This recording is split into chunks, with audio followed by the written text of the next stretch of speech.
Hello friends, welcome to my channel. कैसे हैं आप सब? आई होप आप सब स्वस्थ और मस्त होंगे और अपने एग्जाम की तैयारी अच्छे से कर रहे होंगे। तो फ्रेंड्स, आज की हमारी वीडियो का टॉपिक है क्लास 12th बायोलॉजी के चैप्टर 5 के वेरी इंपॉर्टेंट क्वेश्चन। ठीक है, जो बहुत ही इंपॉर्टेंट क्वेश्चन है, आज इस वीडियो में आपको वही क्वेश्चन बताए जाएंगे। ठीक है, ऐसे क्वेश्चन जो कि आपके मार्क्स बढ़ाने में मदद करते हैं और मैक्सिमम 5 नंबर में पूछे जाते हैं। ठीक है, ये क्वेश्चन ऐसे हैं जो कि आपके लॉन्ग में ही पूछे जाते हैं। तो आज एक एक क्वेश्चन को हम लोग डिस्कस करेंगे। ये बहुत ही इंपॉर्टेंट क्वेश्चन है। 9-10 क्वेश्चन है, इसको एक एक करके ध्यान समझिएगा। ये आपके पेपर में 100% आने की उम्मीद है। ठीक है, 100% आपके पेपर में क्वेश्चन फंसेंगे।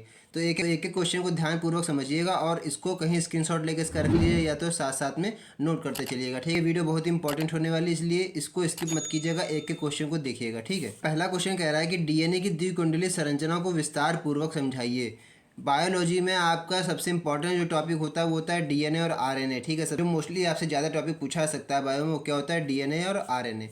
तो सबसे पहला क्वेश्चन है कि डीएनए की द्विकुंडलित संरचना को विस्तार पूर्वक समझाइए। द्विकुंडलित का मतलब क्या? डबल हेक्सल जो होती है हमारी। द्विकुंडलित का मतलब क्या यहाँ पर कहा जा रहा है कि डबल हेक्सल है, डबल में जो होती है डबल संरचना है ना, उसको विस्तार पूर्वक आपको बताना है डीएनए की द्विकुंडलित संरचना को। ठीक, अगला क्वेश्चन लिखा है डीएनए तथा आरएनए में अंतर लिखिए। आप लाइन खींच के आपसे डीएनए और आरएनए में एक तरफ लिखिएगा, उस तरह से ही पूछा सकता है। और डीएनए और आरएनए में पैरावाइज भी अंतर लिख सकते हैं। ठीक है, आप लिखिएगा। वैसे ज़्यादा तो अच्छा ये रहता है कि आप एक लाइन खींचिए, एक तरफ डीएनए और एक तरफ आरएनए में अंतर लिखिए। ठीक है, ये इंपॉर्टेंट टॉपिक है, मैक्सिमम 5 नंबर में हमसे पूछा आता है। तो इसको तो अभी से वेरी इंपॉर्टेंट टॉपिक है, इसको अभी से टिक कर लीजिए। ठीक है, वेरी इंपॉर्टेंट टॉपिक है ये।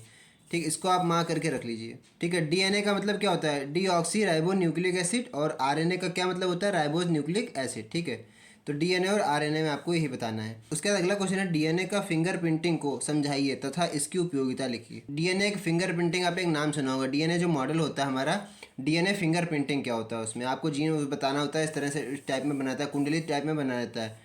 तो डीएनए का फिंगरप्रिंटिंग और समझाइए तथा इसकी उपयोगिता भी लिखनी है, आपको उसकी उपयोगिता भी बतानी है। ठीक है, डीएनए की कहाँ कहाँ उपयोग है, कहाँ कहाँ इसके यूज़ होते हैं डीएनए फिंगरप्रिंटिंग की। ठीक है, ये सारे के सारे इंपॉर्टेंट क्वेश्चन हैं, इसको इग्नोर मत कीजिएगा। एक एक क्वेश्चन सारा इंपॉर्टेंट है, सब कुछ पूछे हुए हैं पेपर में। ठीक है, ये सारे क्वेश्चन पूछे आ चुके हैं अब तक के बोर्ड में।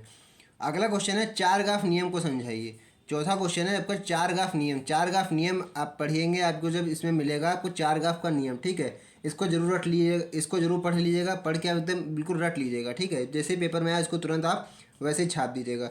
चार गाफ का नियम समझाइए। ठीक है, आगे बढ़ते हैं फ्रेंड्स। आगे लिखा है जीनोम या जीनोमिक्स के अनुप्रयोगों की व्याख्या कीजिए।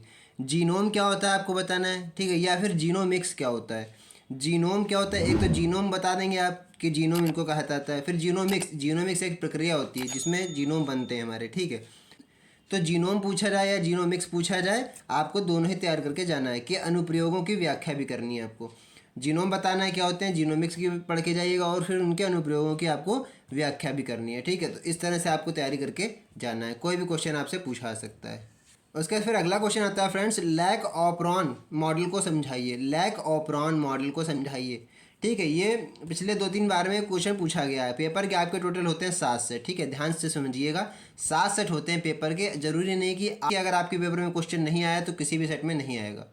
ठीक है, पेपर के 7 सेट होते हैं, हो सकता है पहले सेट में वो वाला क्वेश्चन दे दें, चौथे सेट में ये वाला दे दें, तीसरे में ये वाला दे दें, सातवें में नीचे वाला दे दें।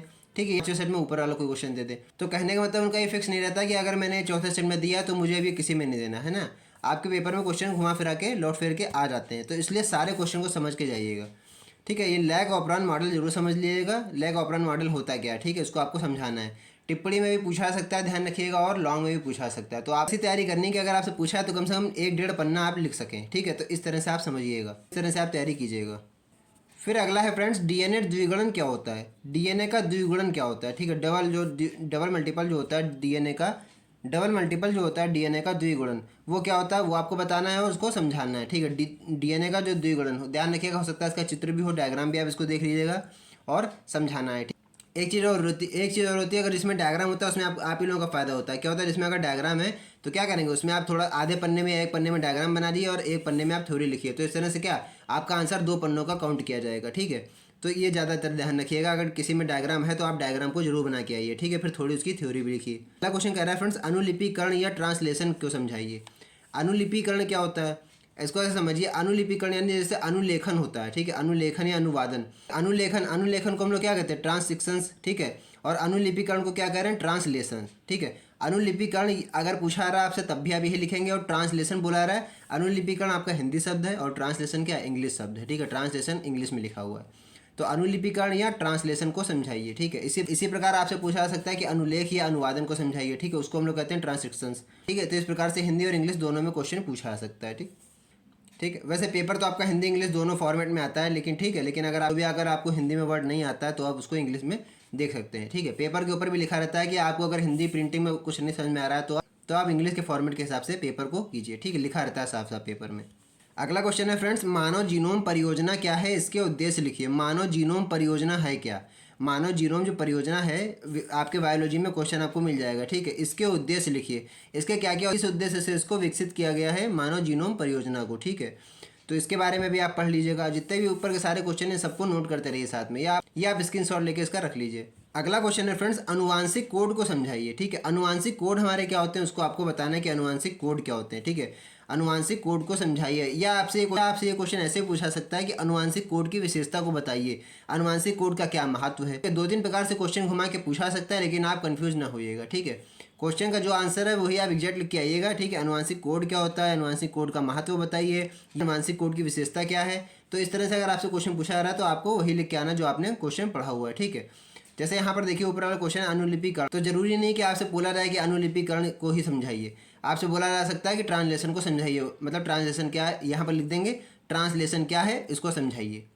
तब भी आपको समझ जाना है कि ट्रांसलेशन का मतलब अनुलिपिकरण की बात हो रही है यहाँ पर, ठीक है। तो फ्रेंड्स ये 10 हमारे क्वेश्चन थे। आई होप आपको सारे क्वेश्चन समझ में आ गए होंगे, और अच्छी तरीके से नोट कर लिया होगा। वीडियो अच्छा लगा हो तो वीडियो को लाइक कीजिएगा, और इस चैनल पर नए हैं एक बार तो चैनल को सब्सक्राइब कर लीजिएगा। मैं इस तरह की सारी इंपॉर्टेंट वीडियो इस चैनल पर लाता रहता हूँ, ठीक है फ्रेंड्स। मिलते हैं नई वीडियो में नेक्स्ट टॉपिक के साथ, तब तक के लिए जय हिंद।